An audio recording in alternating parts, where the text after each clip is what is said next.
How's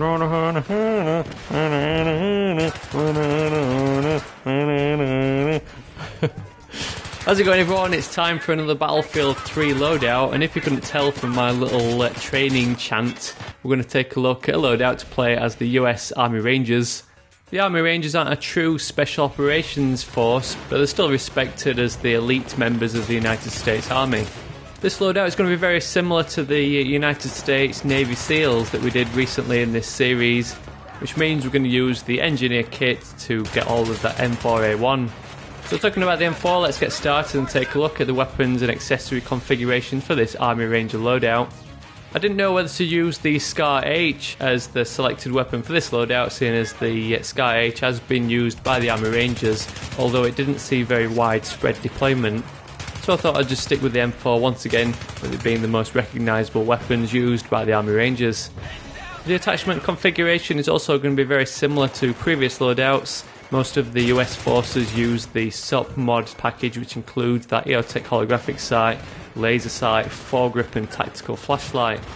I remember when I first got hold of Battlefield 3 and being really excited about being able to equip 3 different attachments to my weapon, but having been playing this game for over a year, and with the recent release of Black Ops 2, I'm now itching for up to like 5 attachments so I can completely bling out my weapon with every accessory used in real life.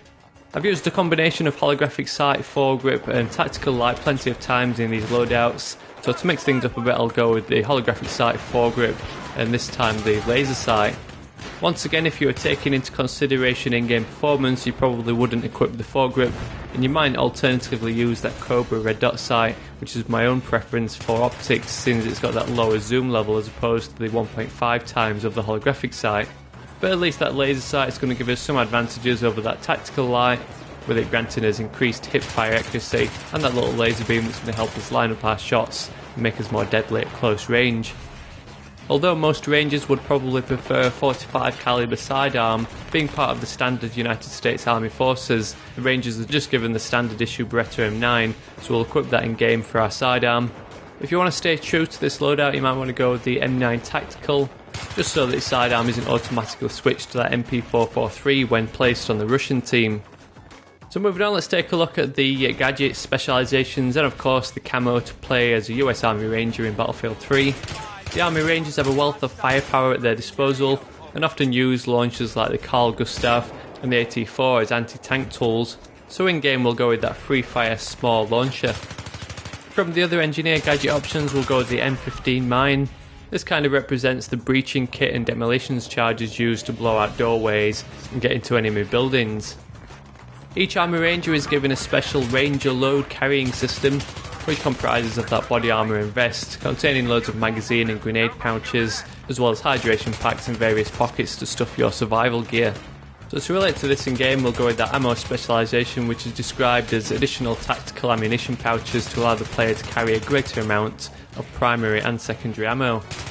Then finally, these real life loadouts wouldn't be complete without a camouflage pattern to apply to your character. So for our Army Ranger loadout we'll go with the Paratrooper option, which is described in battle log as the multicam pattern, which is the exact pattern used by the Army Rangers. So give this loadout a try if you want to play around in game as one of the world's most powerful armed forces. Don't forget to show some love in the rating and comment sections if you want to see these Battlefield 3 loadout videos continue.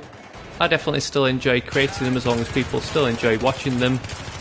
I've got hundreds of suggestions from the comments of previous videos for future loadouts, but I'm always interested to hear if you've got any setups you'd love to see me cover sometime in the future. So as always, thanks for watching, and I'll catch you all later.